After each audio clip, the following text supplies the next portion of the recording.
ची गोष्ट झालेली आहे। आपण लढतो, आपण लढणार। मी मध्ये एका त्या 2-4 सभांमध्ये मी म्हटलं कदाचित ठाण्याच्या सभेत असेल, हे जे काय गद्दारी करणारे लोक आहेत ना, किती पैसे मिळाले त्यांना? 50 खोके ना। मग मी जातो ना त्यांच्याबरोबर, किती मिळतील मला? पण मग मला यांचं नाव घेता नाही येणार, यांचं नाव नाही घेता येणार मला। मी नालायक म्हणून या पिढीमध्ये, या घराण्यामध्ये जन्माला आलोय, हा शिक्का माझ्या कपाळावरती मी कधी लागू देणार नाही। ज्या घराण्याने मुंबईसाठी माझे प्रबोधनकार, माझे आजोबा संयुक्त महाराष्ट्रामध्ये पहिल्या 5 मधले माझे आजोबा होते, पहिल्या 5 शिलेदार, शेलार मामा म्हणायचे त्यांना। संयुक्त महाराष्ट्र समिती त्यांनी एकत्र केली होती। मुंबईसाठी ज्या मराठी माणसाने रक्त सांडलं आणि त्या आंदोलनाचं नेतृत्व करणाऱ्या प्रबोधनकारांचा नातू मुंबई माझ्या डोळ्या देखत तिचे जर का तुकडे हे हरामखोर व्यापारी तोडत असतील तर मी काही शेपूट घालून आत नाही बसणार। मुठभर असतील तरी मुठभर, पण त्या मुठभराने त्यांच्या छाताडोती मी प्रहार केल्याशिवाय राहणार नाही। तडजोड तिकडे होऊ शकत नाही, तडजोड अजिबात होऊ शकत नाही। आज सुद्धा हळुवारपणाने आपल्यावरती जे एक सांस्कृतिक आक्रमण होतंय, आम्ही अस्सल मराठी बोलणारे कडवट कट्टर देशभक्त हिंदू आहोत हे वारंवार आम्ही सांगतो आहोत। 92-93 साली मुंबईमध्ये जो काही दंगा झाला, कुठून आला होता हिंदू, कोण होता? आज सुद्धा तुमच्यामधल्या अनेकांवरती तेव्हा सगळ्याच्या काही केसेस होत्या त्या आज सुद्धा आहेत।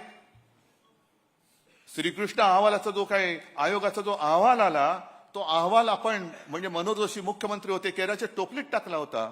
वाजपेयींनी सांगितलं नाही, कचरे में नहीं डालना, उसको वापस निकालो। भाजपचं काय जाते? एकही सुद्धा भाजपला मला नाही वाटत त्या अहवालाच्या मध्ये दोषी किंवा त्याच्यावरती केस झाले असेल, एक पण नाही। कपडे बचवणारे तुम्ही, गोळीला तुम्ही आणि पोळीला आम्ही, अशी भाजपची अवलाद। म्हणजे प्रत्येक वेळेला लढा म्हटला की शिवसैनिक, कोणती आपत्ती आली का पहिला शिवसैनिक धावून जातो आणि नंतर मग एक फोटो काढायला चमकाले हे येतात। जे नेमकं मला बोट ठेवायचं ते इकडेच ठेवायचंय की आम्ही हिंदू आहोतच। जे मगाशी राज बोलला ही गोष्ट खरी आहे की या देशामध्ये आपण हिंदू बहुसंख्य आहोत, पण आपले देव वेगळे, आपली भाषा वेगळी, आपल्या संस्कृती वेगळी, आपले संस्कार वेगळे। आणि सरान करा, आपण बहुसंख्य असलो तरी विखुरलेले असतो, म्हणून असुरक्षित असतो। मग त्यावेळेला गर्व से कवम हिंदू है म्हणून संपूर्ण देशातल्या हिंदूंना एकवटणारा हा एकमेव हिंदू हृदय सम्राट, हे केलं ना त्यांनी। पण आता त्याच हिंदुत्वाच्या आडून आमचं हिंदुत्व वेगळं आहे। हे आमचं हिंदुत्व शेंडी जानवाचं हिंदुत्व नाहीये।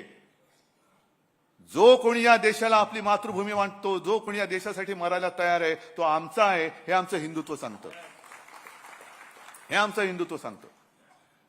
पण आज हळुवारपणाने जो काही एक आक्रमण, पहिली हिंदीची सक्ती, त्याच्यानंतर आपण जे एक सुरुवात केली होती, मी मुख्यमंत्री असताना सगळेजण झाडून मंत्रालयातले सगळे पहिला फोन उचलल्यानंतर जय महाराष्ट्र बोलायचे।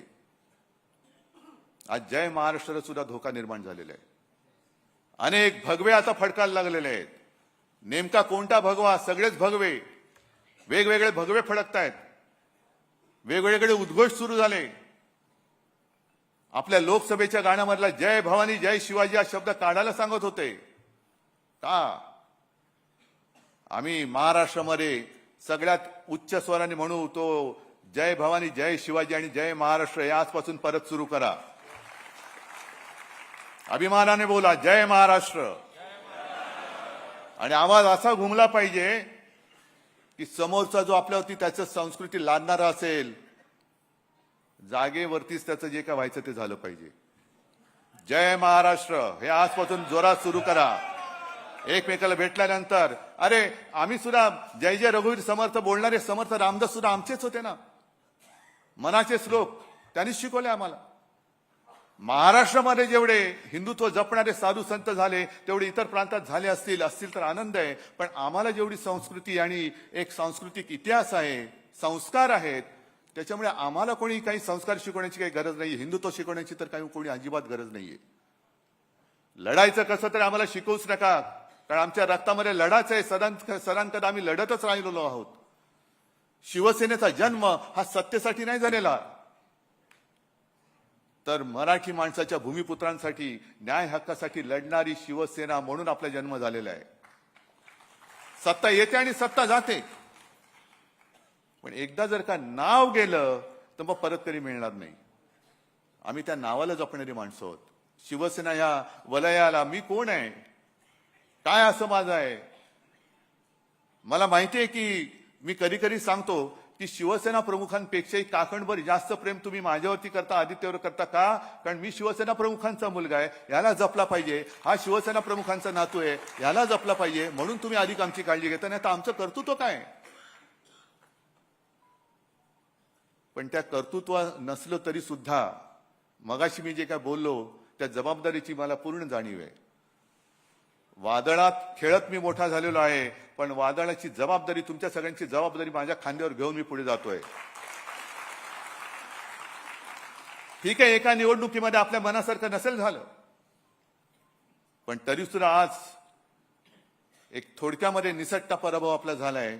आज आपली एक चांगली ताकद महापालिकेमध्ये गेलेली आहे. इतर ठिकाणी सुद्धा निवडणुका होत आहेत.